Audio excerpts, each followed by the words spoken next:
Assalamualaikum warahmatullahi wabarakatuh. Perkenalkan, nama saya Kiki Amalia. Saya salah satu mahasiswi di Sekolah Tinggi Agama Islam Al-Azhar Menganti Gresik, program studi pendidikan guru madrasah ibtidaiyah. Video ini diajukan untuk memenuhi tugas ujian akhir semester mata kuliah manajemen pengelolaan kelas. Baiklah, di sini saya akan sedikit menjelaskan mengenai apa sih manajemen pengelolaan kelas. Kita sebagai calon guru harus mengetahui pengelolaan kelas yang seperti apa yang seharusnya kita lakukan saat kita melaksanakan proses pembelajaran di kelas. Yang pertama adalah pengertian pengelolaan kelas. Pengelolaan kelas terdiri dari dua kata, yaitu pengelolaan dan kelas. Pengelolaan berasal dari kata kelola ditambah awalan pe dan akhiran an, atau dengan kata lain manajemen. Manajemen berasal dari kata bahasa Inggris yang berarti ketata laksanaan, tata pimpinan, dan pengelolaan. Sedangkan kelas adalah suatu kelompok orang yang melakukan kegiatan belajar bersama yang mendapatkan pengajaran dari guru. Jadi, pengelolaan kelas adalah suatu upaya yang dengan sengaja dilakukan guna mencapai tujuan dari suatu pengajaran.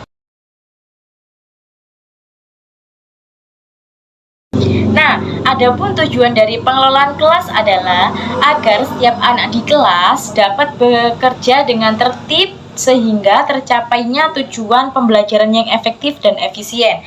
Terkait penjelasan tersebut, pengelolaan kelas juga dapat ditinjau dari segi interaksi komunikatif, yang artinya seorang guru harus mampu mengatur segala kondisi apapun yang terjadi dalam proses belajar mengajar agar terciptanya komunikasi dua arah, yaitu murid dengan guru dan guru dengan murid, sehingga proses pembelajaran akan berlangsung dengan baik. Selanjutnya adalah peranan seorang guru. Pada dasarnya, proses belajar mengajar merupakan inti dari proses suatu pendidikan. Secara keseluruhan, diantaranya adalah seorang guru merupakan faktor terpenting dalam menentukan berhasilnya proses pengelolaan di dalam kelas. Adapun peranan seorang guru dalam pengelolaan kelas adalah yang pertama, demonstrator. Guru menjadi sosok ideal bagi siswanya. Guru adalah acuan bagi siswanya. Oleh karena itu, segala tingkah laku guru sebagian besar akan ditiru. Di sisi lain dapat diasumsikan sebagai guru adalah suri tauladan bagi siswanya. Yang kedua adalah evaluator atau penilaian. Adalah serangkaian dari proses pembelajaran yang penting dilakukan oleh seorang guru. Karena pada akhirnya pembelajaran adalah menilai dari segi afektif, kognitif, maupun psikomotorik pada siswa. Dan yang ketiga adalah sebagai mediator. Seorang guru harus bisa menjadi media bagi siswanya. Dalam hal ini, fungsi guru adalah merancang tujuan dari pembelajaran, mengorganisasi dari beberapa sumber pembelajaran, mendorong, serta menstimulasi siswa. Yang terakhir yakni penjelasan mengenai prinsip-prinsip dalam pengelolaan kelas. Dalam rangka memperkecil masalah gangguan dalam kelas, prinsip pengelolaan kelas dapat dipergunakan oleh guru. Antara lain, prinsip yang pertama adalah hangat dan antusias.